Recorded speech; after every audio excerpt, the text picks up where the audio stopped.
When a Boynton Beach man received a series of funeral home bills after his father's death, he found a transportation fee he feels like he shouldn't have to pay.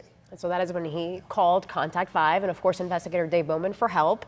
And Dave joins us now live with those results. Dave.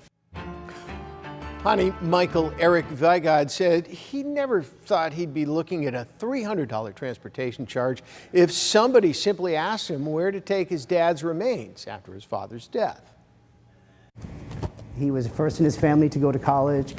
Eric Vigod admired his father, Myron. After a career as an architect in New Jersey, Myron retired to Boynton Beach. No, but he was happiest traveling, being with his family. Myron had just been admitted to a nearby nursing home when Eric says a hospice nurse called telling him his father had passed away. Eric says a nursing home worker called the next day about noon. And then I inquired as to my father's the whereabouts of his remains. And it turns out that they were sent to Old County Funeral Home without our knowledge or permission.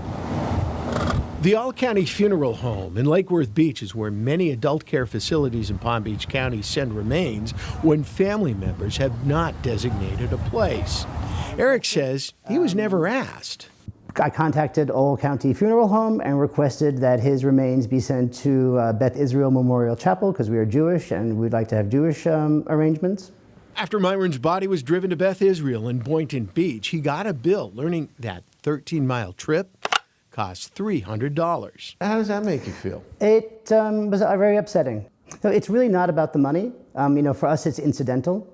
But there are families for whom this is not incidental. Contact 5 reached out to Trustbridge, which provided hospice care to Myron in his final days.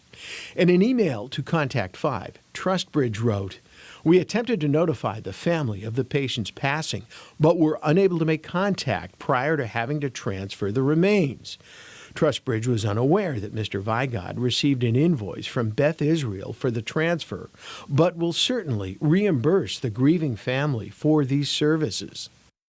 Now, I checked a few web pages of both attorneys and funeral home directors, and they recommend that relatives choose a place to send a loved one's remains when a person is admitted to a nursing home, not after learning of a loved one's death.